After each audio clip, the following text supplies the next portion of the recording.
this week's video is going to be a little bit different. I have been receiving repeated requests from people asking, how do I get a permit for Temagami? I want to go backcountry camping there, but I don't know how. And I had the same problems when I first started going to Temagami, and I still have a couple issues now and then when I'm going to book my permits. So I thought I would make a quick video to show you guys what to do. Now, Temagami is a huge place. It is home to the Temagami Anishinaabe, and only 15% of Temagami is protected by Crown reserves and provincial parks. Now, if you are camping overnight in one of those provincial parks, you will need to get a permit for however many nights you're going to be camping in that park. Now, there are two main differences when you're getting a permit for Temagami. The first one is you can only book 2 weeks in advance of your trip, unlike the 5 months that you can do for most provincial parks. The other thing is that you're not booking a lake or a specific campsite. All you're doing is registering for a permit for the amount of nights that you'll be staying in whichever provincial park you're going to be in. That's it. So, grab your maps, grab your resources, plan your trip out, and then take a good look at the map and you'll see the park boundaries. If you're camping in a provincial park for any of the nights you're going to be out, you're going to need permits for those specific nights. If you're not camping in any of the provincial parks, then you're good to go and you don't need a permit at all. I've done trips where I've camped in a provincial park maybe the first night and not the second two, and then maybe the third and the fourth.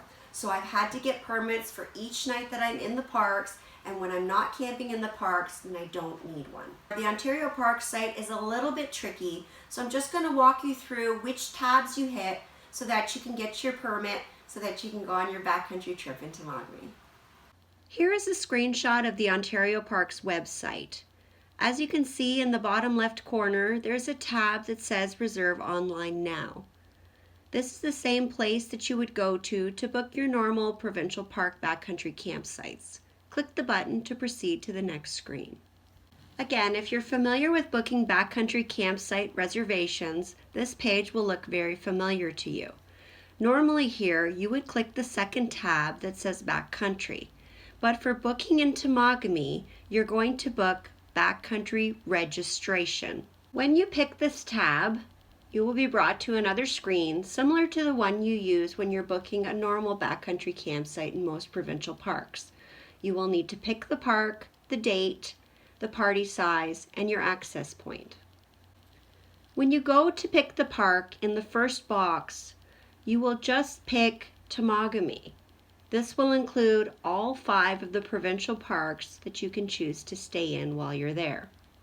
Once you pick Temagami from the park drop-down menu, you can go through and choose your date, your party size, and your access point and add nights accordingly as long as you're within the 2-week time period. Campsites in Temagami are $32.50 per night plus tax. Thanks so much for watching this week's video. I hope it helped you if you're one of those people who have been asking, or if you're interested in backcountry camping in Temagami. I hope it's helpful. And if not, I'm going to be doing another adventure very soon. So check back for my next trip video. Thanks. Bye. Thanks so much for watching. If you like what you saw, please click the subscribe button. Also click the bell for notifications. If you'd like to get more information on the stuff I use on my trips, please check out my website at CamperChristina.com. Thanks. Bye.